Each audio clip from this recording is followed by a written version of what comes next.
জাতীয় ঐকমত্য কমিশনের সাথে বিএনপির বৈঠক চলছে। সকালে জাতীয় সংসদ ভবনের এলডি হলে স্থাপিত ঐকমত্য কমিশনের কার্যালয়ে বৈঠকটি শুরু হয়। সাবেক স্পিকার ও বিএনপির স্থায়ী কমিটির সদস্য ব্যারিস্টার জমির উদ্দিন সরকারের নেতৃত্বে 5 সদস্যের প্রতিনিধি দল এই বৈঠকে অংশ নিচ্ছে। 6 সংস্কার কমিশনের সুপারিশ নিয়ে রাজনৈতিক দলগুলোর সাথে ধারাবাহিক আলোচনায় অংশ হিসেবে আজকের এই আলোচনা। বৈঠকের শুরুতে রাখা বক্তব্যে কমিশনের সহসভাপতি অধ্যাপক আলী রিয়াজ বলেন, তাদের লক্ষ্য আলোচনার মাধ্যমে দেশে একটি স্থায়ী গণতান্ত্রিক ব্যবস্থার প্রাতিষ্ঠানিক রূপ দেওয়া। আর বিএনপির স্থায়ী কমিটির সদস্য নজরুল ইসলাম খান বলেছেন, বেশি ভালো করার জন্য এত বেশি সময় যেন না নেওয়া হয়, যার ফলে জনগণের পরিবর্তনের আকাঙ্ক্ষায় স্তীমিত হয়ে যায়।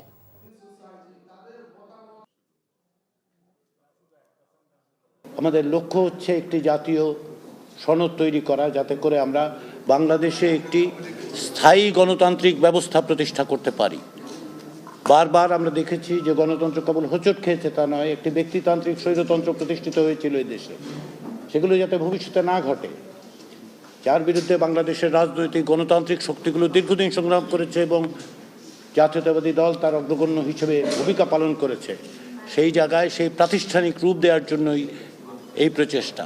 আমরা সবাই চাই, ভালো চাই, আরো ভালো চাই, আরো ভালো চাই, কিন্তু খুব বেশি ভালো করার জন্য যেন আমরা এত সময় না নিই, যাতে মানুষের পরিবর্তনের যে আকাঙ্ক্ষা সেটা স্থগিত হয়ে যায়। বান্ডেল থাকলে প্রতি সেনমানিতে টাকা বাঁচবে। বিকাশ সেনমানি বান্ডেল কিনে জিতুন প্রতি লেনদেনে। এই বিষয়ে আরো জানতে যাচ্ছি জাতীয় সংসদ ভবন এলাকায় স্পেশাল করেসপন্ডেন্ট হাসান মাহমুদের কাছে। হাসান, বৈঠকে কি কি বিষয়ে আলোচনা হলো?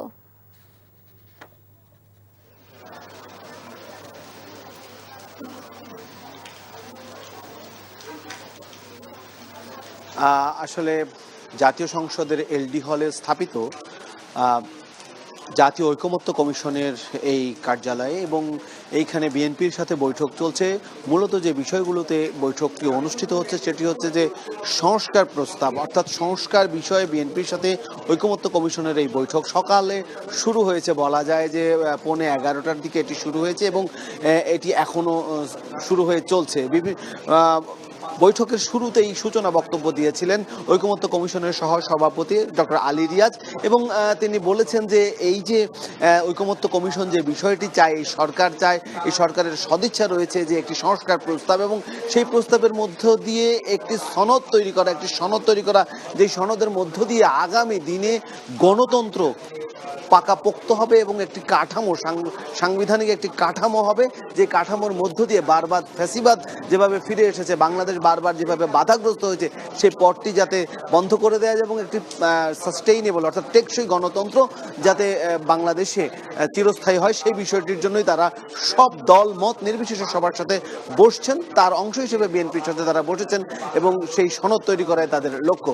পাশাপাশি বিএনপির স্থায়ী কমিটির সদস্য নজরুল ইসলাম খান তিনি বক্তব্য দিয়েছেন এবং তিনি বলেছেন যে এই সংস্কার কমিশনের কে সহযোগিতা করছে বিএনপি এবং বিএনপি সহযোগিতা করছে এই সরকারকেও, কারণ বিএনপি চায় একটি সংস্কার এবং বিএনপি বলেছে নজরুল ইসলাম খান তার বক্তব্যে যে বারবার 1971 সালের পর থেকে বাংলাদেশ স্বাধীন হওয়ার পর বারবার আমরা হোঁচট খেয়েছি, এই দেশ বারবার হোঁচট খেয়েছে এবং সবচেয়ে 16 বছরের ফ্যাসিবাদের কারণে বাংলাদেশ যে পিছিয়ে পড়েছে সেই জায়গা থেকে তারা উদ্ধার হতেছে এবং তিনি বলেছেন যে সংস্কার তারা চায়, তবে এই সংস্কারকে কেন্দ্র করে গড়িমসি বা বেশি সময় নেওয়া যাতে জন আকাঙ্ক্ষা বিঘ্নিত হয় সেই বিষয়টির দিকে খেয়াল রাখার জন্য তিনি বারবার তাগিদ দিয়েছেন। বলেছেন যে সংস্কারের বিষয়ে বিএনপি এর আগেও 31 দফা দিয়েছে, রাষ্ট্র সংস্কার মেরামত দিয়েছে, বিএনপি আন্তরিক রয়েছে, তবে সংস্কারের নামে খুব বেশি সময় ক্ষেপণ করাটা সেটি খুব বেশি যৌক্তিক হবে না এবং তাতে জন আকাঙ্ক্ষাটা বিঘ্নিত হবে, অর্থাৎ জনগণ যে রায়ের মাধ্যমে তাদের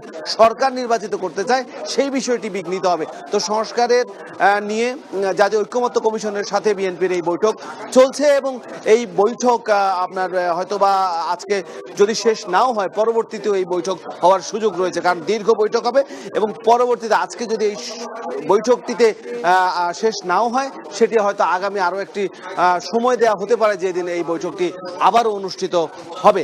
গতকালকে আপনারা জানেন যে প্রধান উপদেষ্টার সাথে বিএনপি বৈঠক করেছে, বিএনপি মহাসচিব মির্জা ফখরুল ইসলাম আলমগীরের নেতৃত্বে। জানছিলাম ঐকমত্য কমিশনের বৈঠক সম্পর্কে। বান্ডেল থাকলে প্রতি সেনমানিতে টাকা বাঁচবে। বিকাশ সেনমানি বান্ডিল কিনে জিতুন প্রতি লেনদেনে।